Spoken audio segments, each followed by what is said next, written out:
Hello viewers, আজকে আমরা civil case বা সুট বা দেওয়ানি মোকদ্দমা নিয়ে আমরা আজকে আলোচনা করব, যতটা আলোচনা করা যায়। তাহলে আমরা সিভিল সুট বা দেওয়ানি মোকদ্দমা নিয়ে আলোচনা করব। আজকে একটি দেওয়ানি মোকদ্দমা নিয়ে আমি মামলা আজকে শুনানি করলাম। এটি হচ্ছে পার্টিশন একটা মামলা। তো এটি সাবস্টিটিউশনের জন্য আজকে একটা পিটিশন জমা দিলাম। এটি আগামীতে থাকবে, শুনানির জন্য এই সপ্তাহে থাকবে। তো এই যে সাবস্টিটিউশনের জন্য যে পিটিশনটা দেওয়া হয় হাইকোর্ট ডিভিশনে, আমরা যেটা দিয়ে থাকি, কেন দিয়ে থাকি এবং সিভিল মামলার ক্ষেত্রে এটি কেন দেওয়া দরকার, এই বিষয় নিয়ে আমরা আলোচনা করব।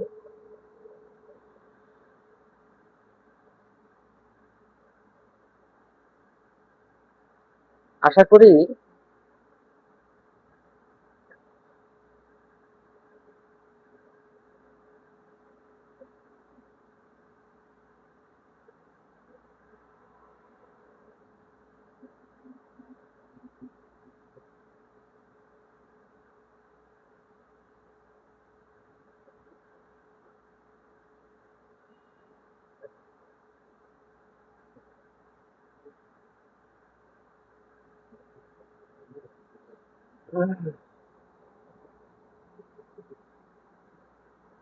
যারা যুক্ত আছেন বা যুক্ত হচ্ছেন তাদের সকলের প্রতি ভালোবাসা রেখে এখানে আমরা আজকে শুরু করছি।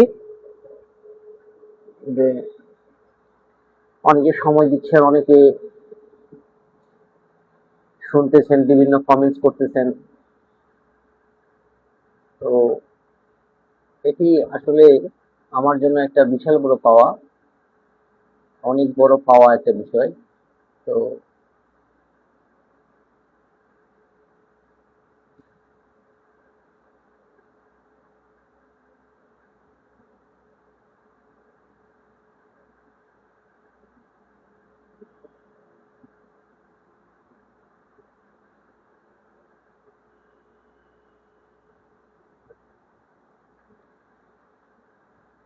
আমরা সিভিল ম্যাটার নিয়ে আজকে আলোচনা করব, যে সিভিল ম্যাটারটা যতটা পারা যায়।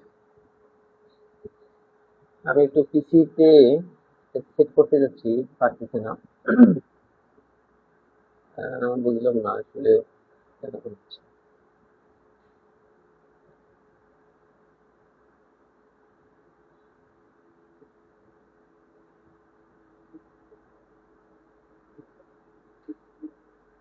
পিসিতে কানেক্ট করতে যাচ্ছি, তো এটার একটু চেষ্টা করে পারছি পারছি।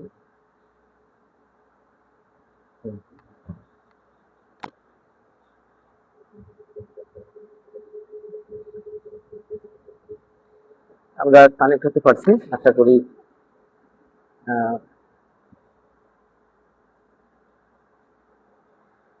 সিভিল মামলার যে বিষয়টা, সেটি হচ্ছে হাইকোর্ট ডিভিশনে রিভিশনের জন্য আসে। একজন ভাই যুক্ত হলেন, ভাইটা রেগুলার আমিনুল ইসলাম। ধন্যবাদ ভাই, আপনি প্রায় লাইভে আপনি যুক্ত হন এবং শুনছেন বা দেখছেন, এই জন্য আপনাকে অনেক ধন্যবাদ। আর যারা এভাবে আমাকে সাপোর্ট করছেন, আশা করি আমার সাউন্ডটা মনে হয় ক্লিয়ার হচ্ছে। যদি ক্লিয়ার হয়ে থাকে তাহলে আমরা কিন্তু চেক দিয়ে দিই সাউন্ডটি ক্লিয়ার হচ্ছে কিনা।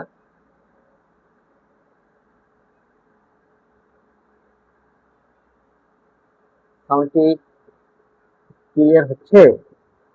সাউন্ডটি কি আসতেছে? অবশ্যই আসলে আপনারা আমাকে জানাবেন। হ্যাঁ, সাউন্ডটি ক্লিয়ার হইলে। হ্যাঁ, আচ্ছা, সাউন্ড আসছে। আজকের যে আলোচনার বিষয়, সেটি হচ্ছে যে সিভিল মামলা নিয়ে আমরা আলোচনা করতেছি। সাউন্ডটা ক্লিয়ার হচ্ছে, থ্যাংক ইউ।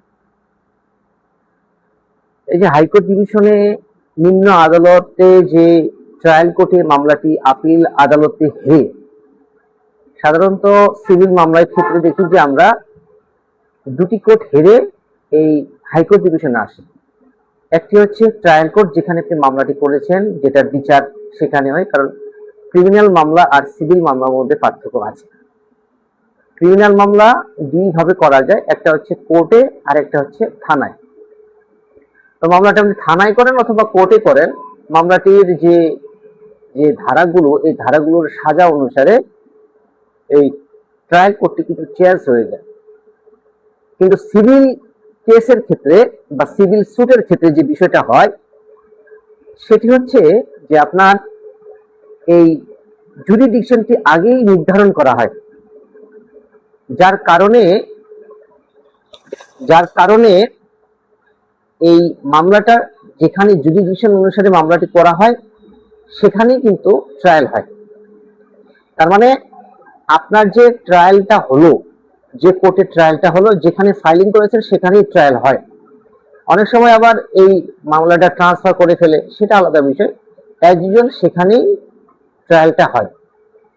এখন এই ট্রায়াল কোর্টে একজন রায় পাবে, একজন পাবে না। অর্থাৎ যে হারবে সে কিন্তু আপিল করবে সেই জাজমেন্ট বা ডিগ্রির বিরুদ্ধে, আর যে জিতবে সে তো তার তো আর কিছু করার থাকে না, সে তো জিতেই গেছে। তাহলে এই ট্রায়াল কোর্টে মামলাটা সে হারলো, সিভিল মামলাটা, আবার সে এই যে ব্যক্তি হারলো সে এই ট্রায়াল কোর্ট যে আদেশটি দিয়েছে এই আদেশের বিরুদ্ধে সে জেলা জজ আদালতে আপিল করলো। তাহলে জেলা জজ আদালতে আপিল করেও যদি যে বাদীপক্ষ যে রায়টি পেয়েছিল সে যদি আবার হেরে যায়, তখন কিন্তু সে হাইকোর্ট ডিভিশনে চলে আসে রিভিশন করার ক্ষেত্রে। তো প্রথমে রুল দেয়, পরে রিভিশন দেয়, অথবা সরাসরি রিভিশনের ক্ষেত্রে হতে পারে, এটি মামলাটির ধরন অনুসারে। তো আজকে যে মামলাটি আমি হাইকোর্ট ডিভিশনে করলাম সেটি একটা সিভিল নেচারের মামলা, সিভিল মামলা। এটি পার্টিশন, একটা যে বন্টনের যে মামলাটা, এটি ভাইয়ে ভাইয়ে একটা দ্বন্দ্ব, এবং এই মামলাটা আমি সাবস্টিটিউশনের জন্য একটা পিটিশন দিয়েছি। আশা করি এই সপ্তাহের মধ্যে আবার শুনানি হবে। এরপরে আমরা ফাইনাল শুনানির জন্য আমরা আবারই করব। তারপরে আগে আমরা সাবস্টিটিউশনের জন্য শুনানিটা করে ফেলি তখন। তাহলে সাবস্টিটিউশন যে পিটিশনটা আমরা দিই হাইকোর্ট ডিভিশনে, কেন দিই? প্রথমটা হচ্ছে যে যখন একটি মামলায় এফআইআর হয়, ধরুন যে আমি যে পিটিশনার হাইকোর্ট ডিভিশনে সে মামলাটি করেছে এবং আমি হচ্ছি অপোজিট পার্টি বা ডিফেন্ডেন্ট না, আমি যদি পিটিশনার সেখানে হই তাহলে আমি ডিফেন্ডেন্ট হচ্ছে আমি হাইকোর্ট ডিভিশনে, এবং অপোজিট পার্টি হচ্ছে সেই থেকে। তাহলে আমার প্রশ্ন হচ্ছে যে আমি ডিফেন্ডেন্ট এবং যে অপোজিট পার্টি, তো সেক্ষেত্রে আমার করণীয় হচ্ছে যদি আমার যে মূল যে পার্টি সে যদি মারা যায় তাহলে তার সন্তান বা তার পরিবারের কেউ তো থাকবে। যদি এই ক্ষেত্রে মুসলিম হয় তাহলে মোহামেডান ল, আর যদি হিন্দু হয় সেক্ষেত্রে হিন্দু ল অনুসারে যে বন্টনটা হয়ে আসে সেটা পাবে, কারণ যেহেতু এখানে সম্পত্তির একটা বিষয় আছে। তো এই ক্ষেত্রে যে পক্ষভুক্ত নতুন করে হওয়ার জন্য যে পিটিশনটা দেওয়া হয় সেটাকে সাবস্টিটিউশন দেওয়া মানে পিটিশন বলা হয়। তো এটি সচরাচর আমরা অনেক হাইকোর্ট ডিভিশন, অনেক কোর্টে আমরা অনেক সময় এমনি জমা নেই, আবার এটি হিয়ারিং করে বা মেনশন করে জমা দিতে হয়, পরে আবার এটি শুনানির জন্য একটা ডেট দেয়। তো এই যে প্রসিডিউরটা, তো এই মামলাগুলো হাইকোর্ট ডিভিশনে যখন আসে সেক্ষেত্রে রিসেন্টলি আরেকটা সিভিল মামলা আমার কাছে আসছে আমার এলাকার। তো যারা আমাকে বিশ্বাস করে দিচ্ছেন এই সিভিল মামলাগুলো, তো তাদের প্রতি অবশ্যই যে তারা যে আমাকে বিশ্বাস করে এই মামলাগুলো দিচ্ছেন, বা আমি এই বিশ্বাসটা রাখার জন্য আমি খুব চেষ্টা করি। আজকেও সিভিলের দুটা মামলা নিয়ে আজকে হাইকোর্টে সকালবেলা শুনানি করার পর আমি বিকালবেলা দুপুরের পরে জজ করে আসি, সেখানে দুটা মামলা নিয়ে আসছি আমি আজকে, দুইটা, আরো দুই ভাই দুইটা মামলা দিয়েছে, মোট 4টা ফাইল আমি নিয়ে আসলাম আজকে। তো মোটামুটি এই অল্প অভিজ্ঞতায় বা অল্প সময়ের মধ্যে মোটামুটি আমার বলা যেতে পারে আমি চেষ্টা করি নিজেকে যতটা পারা যায় আর যতটুকু আমি জানি সেটা আমি শেয়ার করার চেষ্টা করি। এখন প্রশ্ন হচ্ছে, তাহলে লাইভ সেশনে যে আমি আসলাম, কেন আসলাম? আপনাদের সময় তো নষ্ট করা যাবে না, কারণ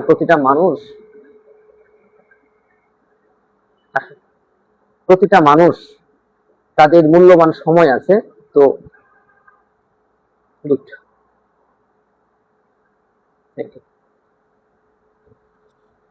আমার বড় মেয়ে আসলে অনেক কিছু আর্ট করে আবার দেখাইতে আসে, ছোট মেয়েটাও আসে। তো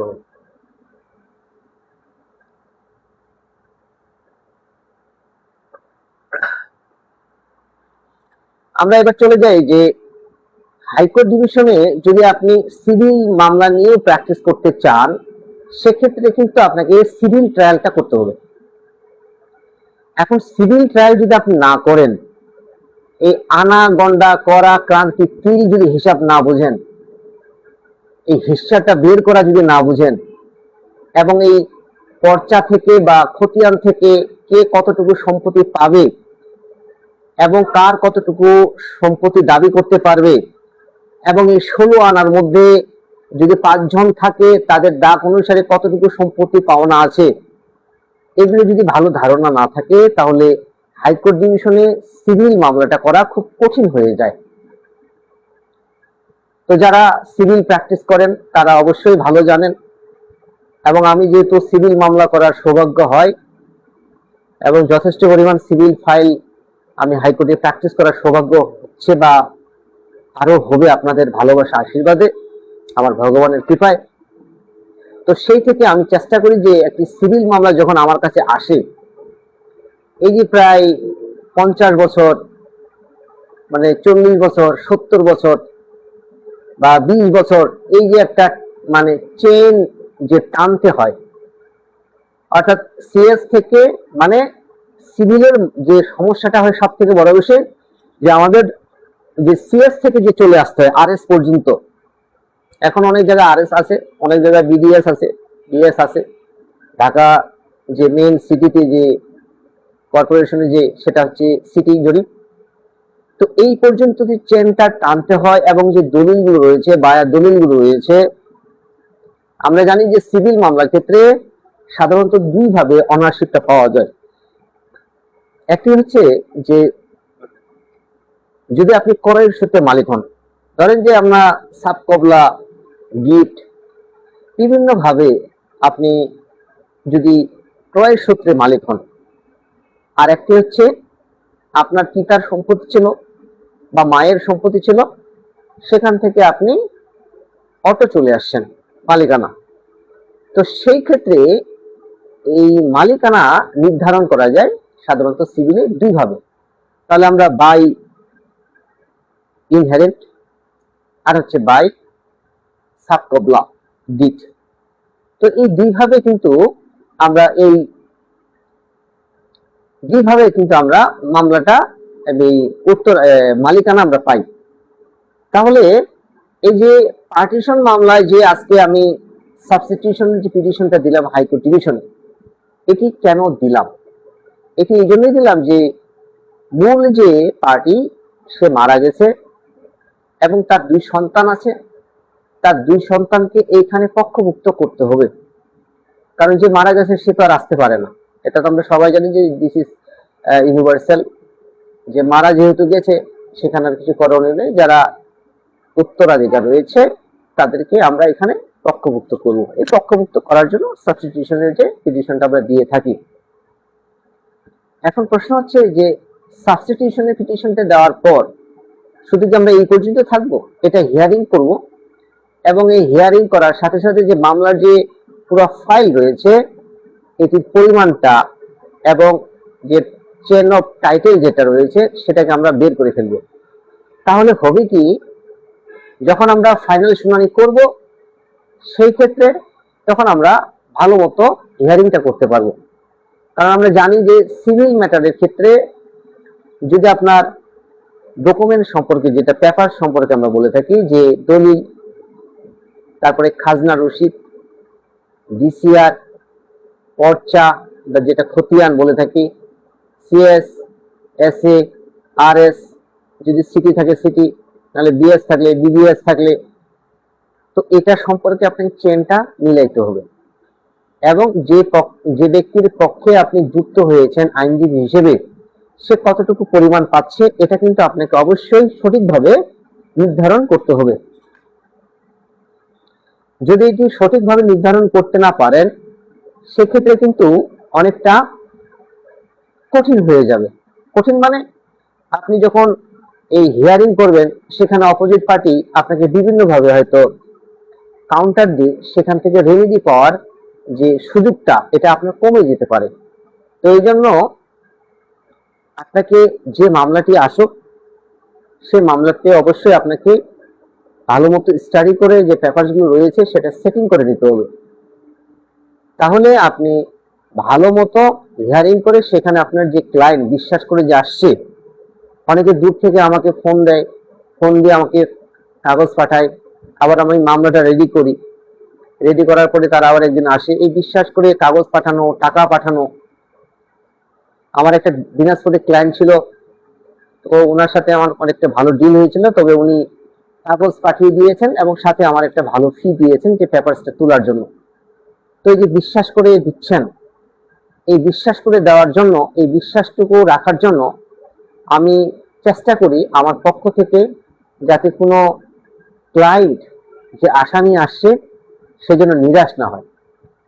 লড়াই করার পরে যদি আমাদের পক্ষে রেজাল্ট না আসে সেটা আলাদা বিষয়, কিন্তু আমার অবহেলায় যদি কোনো ক্লায়েন্টের ক্ষতি হয়, তাহলে আমি আমার বিবেকের কাছে অনেকটা মানে বলা যেতে পারে আমি মানে বিবেকের কাছে আমি অনেকটা ছোট বা লজ্জিত হয়ে যাব। তাহলে সিভিল মামলা করার ক্ষেত্রে, হাইকোর্ট ডিভিশনের সিভিল মামলা করার ক্ষেত্রে আমার সামান্য অভিজ্ঞতা থেকে আমি এটুকু শেয়ার করব যে হাইকোর্ট ডিভিশনে যদি ট্রায়াল ম্যাটারটা অর্থাৎ মামলাটা এই কোর্টে আপিল থেকে ট্রায়াল কোর্ট পর্যন্ত জাজমেন্ট গুলো এবং কি কি ডকুমেন্ট সাবমিট করেছে কোন পক্ষ, ডিটেলস আপনাকে স্টাডি করে এই মামলায় আপনাকে একটা মন্তব্যে আসতে হবে। যদি এই মন্তব্যে না আসা হয়, সেই ক্ষেত্রে আপনার সিভিল মামলায় আপনার ক্লায়েন্টের পক্ষে আপনি রেমেডি দেওয়ার আপনার চান্সটা খুব কম হয়ে যাবে। তো এই জন্য আমি সবসময় চেষ্টা করি যে সিভিল ফাইলগুলো আসে সেটা যেন আমি অবশ্যই সেটা যেন যত্ন সহকারে যেন আমি পড়াশোনা করি এবং ফাইলটার যত্ন নিয়ে যেন আমি কাজটা করতে পারি। কারণ একজন যেহেতু বিশ্বাস করে আসছেন, অবশ্যই তার বিশ্বাসটুকু রাখার জন্য আমি চেষ্টা করি। তাহলে আমরা এখন সিভিল নিয়ে কিছু আলোচনা করি, যে সিভিল ট্রায়ালটা জানার জন্য কি কি বিষয়গুলো আমাদের মনে রাখা দরকার। আপনারা আপনাদের মতামত জানাতে পারেন। যদি আমার আলোচনায় আরো কোনো যুক্ত করা প্রয়োজন হয়, সেক্ষেত্রে অবশ্যই আপনারা কমেন্টস করে জানাতে পারেন। আপনাদের এই মতামত আমি পরবর্তীতে অথবা এই লাইভ সেশনে না হলেও পরবর্তী সেশনে যখন আমি সিভিল ম্যাটার নিয়ে আসবো, এই সেম ম্যাটার নিয়ে যখন আসবো, তখন আমি সেই বিষয়গুলো মনে রেখে আমি লাইভে সেভাবে আলোচনা করার আমি শতভাগ চেষ্টা করব।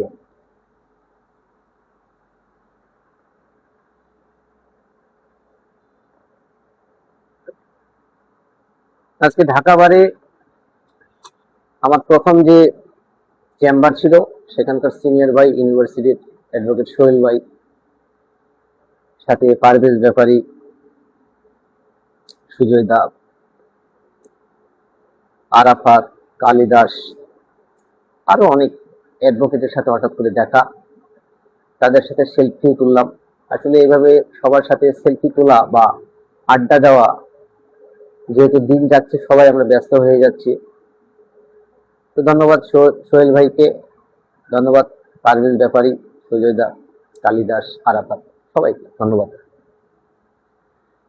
তাহলে একটি মামলা, সিভিল মামলা সাধারণত ট্রায়াল কোর্ট যদি আমরা জানি এবং আপিল, তাহলে আমাকে প্রথমে জানতে হবে যে মামলাটির জুরিডিকশনটি কোথায়। জুরিডিকশনটি আমি কিভাবে জানবো? জানতে হলে প্রথমে আমাকে জানতে হবে যে সেকশন 6 জানতে হবে, যে পিকিউনারি জুরিডিকশন, এর সাথে সিভিল কোড অ্যাক্ট যে এখানে যে কোর্টের যে জুরিডিকশনটি দেওয়া আছে এবং সর্বনিম্ন এখতিয়ার সম্পন্ন, যেটা লোয়েস্ট গ্রেড কোর্ট বলা হয়, সেকশন 15-এ বলা আছে। তো সেখানে যে বলে দিয়েছে যে সর্বনিম্ন এখতিয়ার সম্পন্ন আদালতে আপনাকে মামলাটি করতে হবে। আপনি চাইলেই এই জুডিকশনের বাইরে গিয়ে মামলাটি আপনি করতে পারবেন না, করা যাবে না, এটা বলে দিয়েছে। তো সেই ক্ষেত্রে এটা আমাকে অবশ্যই মানতে হবে। আরেকটি বিষয় হচ্ছে, সিভিল মামলা করার ক্ষেত্রে পার্টি দুইটা থাকে। তো যেটি পার্টি দুইটা সম্পর্কে বলা আছে, ওয়ার্ডার 1-এ বলা আছে যে একটি হচ্ছে two parties, number 1 plaintiff, number 2 defendant. তো দুইজন পক্ষ নিয়ে, তাহলে সিভিল মামলা দুইজন পক্ষ নিয়ে মামলাটি উৎপত্তি হয়। উৎপত্তি হওয়ার পরে নালিশের কারণ উদ্ভব হতে হবে, অর্থাৎ একজনের প্রপার্টি আরেকজন দখল করে ফেলেছে, অথবা একজনের প্রপার্টির যে একটা ধরেন যে সর্বশেষ বা একটা খতিয়ান সে তার নামে নামজারি করে ফেলেছে, মানে এই ধরনের একটা dispute cause of action arise হতে হবে। যদি খতিয়ান সংশোধন হয় সেক্ষেত্রে সিভিল ম্যাটার হলো এটা ওই ল্যান্ড সার্ভে ট্রাইব্যুনালে চলে যাবে, এলএসটি কোর্টে চলে যাবে, এলএসটিতে চলে যাবে। তাহলে এই যে বিষয়গুলো আমাদের কিন্তু মাথায় রাখতে হবে। আবার সিভিল মামলাগুলো এখন অনেকটা কমে যাচ্ছে। কমে যাওয়ার কারণ হচ্ছে যে ভূমি অপরাধ 2023 সালে যে আইনটা আসলো, ওইখানে অনেকে আগে প্রথমে দৌড়টা মারে। কারণ সিভিলে যে পরিমাণ লং টাইম এবং প্রপারলি যদি এটার কেয়ার না নেওয়া যায়, এবং সিভিল করার ক্ষেত্রে আইনজীবী এবং ক্লায়েন্ট, এখানে একটা সিভিল মামলা দ্রুত মানে সম্পূর্ণ বা দ্রুত শেষ করার তিনটা ওয়ে থাকে। তিনটা জিনিস যদি ঠিক থাকে তাহলে একটা সিভিল মামলা দ্রুত সম্পূর্ণ করা যাবে 2 থেকে 3 বছরের মধ্যে। একটি হচ্ছে ক্লায়েন্টকে, একটি 2 নম্বর হচ্ছে আইনজীবীকে, দুজনকে মতের মিল থাকতে হবে। প্রথমটা হচ্ছে ক্লায়েন্ট কি বলছে এই ভাষাটুকু আইনজীবীকে বোঝার চেষ্টা করতে হবে, এবং ক্লায়েন্টকেও এই তার যে বক্তব্য সেটাকে সহজভাবে উপস্থাপন করার চেষ্টা করতে হবে আইনজীবীর কাছে।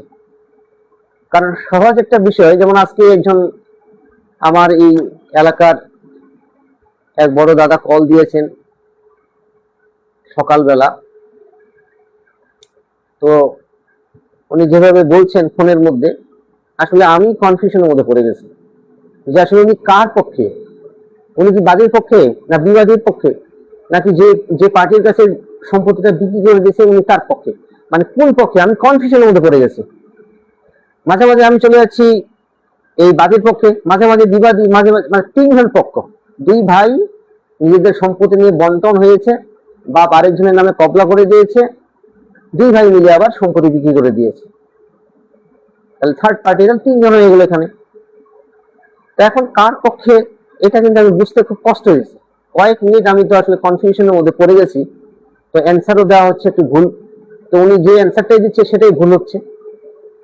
আমি পড়ে গেলাম টেনশনে যে আসলে ভুল হচ্ছে কেন।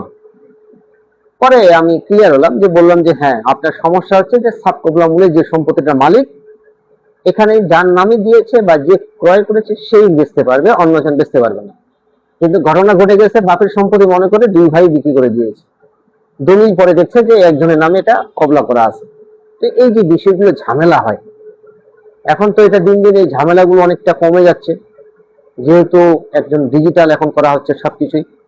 তো পরবর্তীতে হয়তো আরো এই যে এই ধরনের একটা জমি 2-3 বার রেজিস্ট্রেশন করে দেওয়া, 2-3 জনের নামে রেজিস্ট্রেশন করে দেওয়া, এগুলো হয়তো অনেকটা কমে যাবে, কমে যাবে। কারণ ডিজিটাল যত হবে তত কিন্তু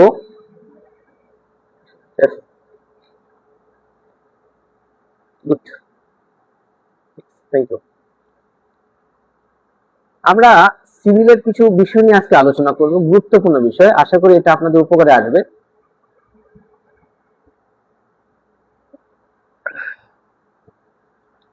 প্রথমটা হচ্ছে যে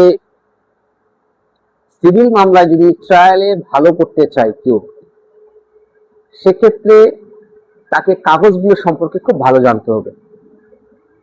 যেটা বলা যেতে পারে যে জরিপ সংক্রান্ত যে কাগজগুলো, তাহলে জরিপ সংক্রান্ত কি কাগজগুলো, যত খতিয়ান আছে সিএস থেকে আরএস পর্যন্ত, ঢাকায় থাকলে সিটি, ঢাকার বাইরে থাকলে বিএস, তো এই যে খতিয়ান সম্পর্কে তার ভালো ধারণা থাকতে হবে।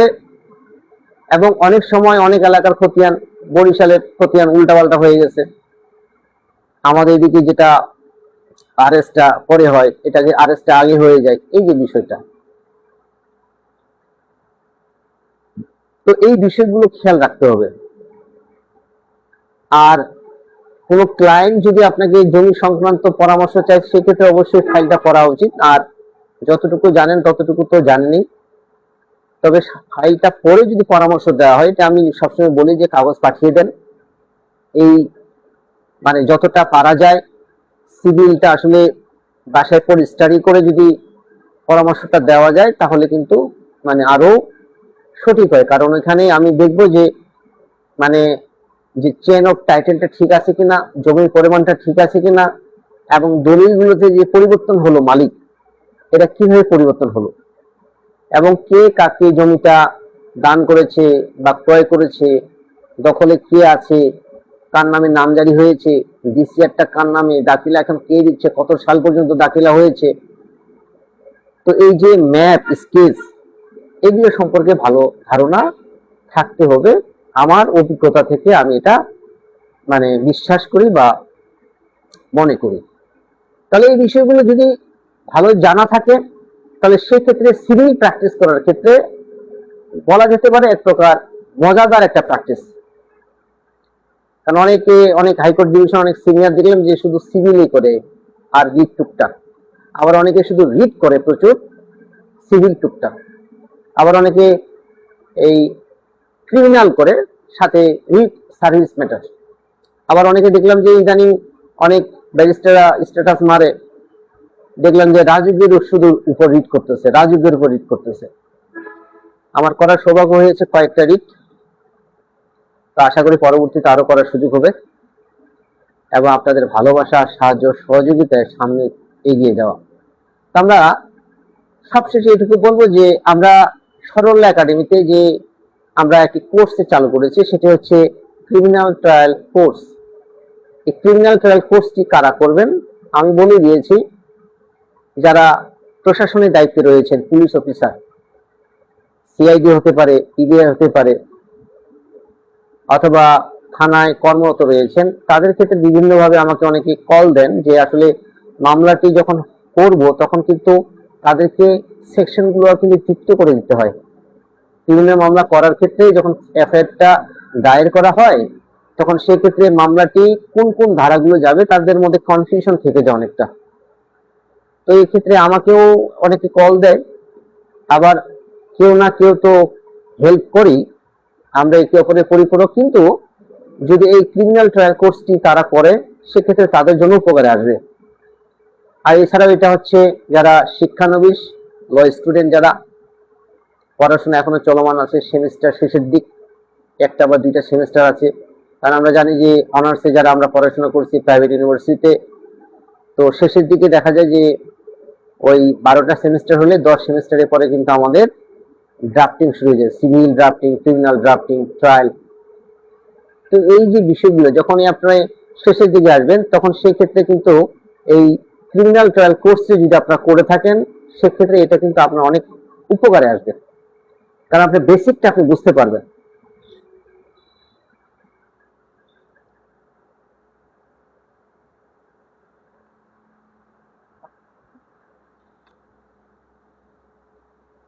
আপনি বেসিকটা বুঝতে পারবেন। এবং যারা অ্যাডভোকেট হয়েছেন, কোনো কারণবশত ভালো সিনিয়রের সাথে প্র্যাকটিস করতে পারেন না বা করা সম্ভব হয় নাই, অনেকের হয় নাই বিভিন্ন কারণে। আমরা যেহেতু মিডল ক্লাস থেকে আইন পেশে আসি, সেক্ষেত্রে আমরা অনেকে কিন্তু অনেক সমস্যার মধ্যে পড়ে থাকি। তো সেই ক্ষেত্রে মনে অনেক চাই সেটা হয়তো 2 বছর পরে করব বা 3 বছর পরে করব। তো এই ক্ষেত্রে যারা করার সুযোগ পান নাই, ভালো সিনিয়রের সাথে প্র্যাকটিস করার সুযোগ পান নাই, সেই ক্ষেত্রে আপনারা এই ক্রিমিনাল ট্রায়াল কোর্সটি করতে পারেন। এটি অনলাইন এবং অফলাইন দুটোই চালু আছে। তো এই ছিল আজকের আলোচনার বিষয়। আশা করি আমার এই লেকচারটি যদি আপনার উপকারে আসে তাহলে এটি অবশ্যই শেয়ার করবেন এবং কমেন্টস করে জানাতে পারেন। শেয়ার কেন করবেন? আপনার এবং আপনার পরিবারকে সচেতন করার জন্য, আইনি পরামর্শ যাতে সহজে পায়, সেক্ষেত্রে এটি তাদের জন্য উপকারে আসবে।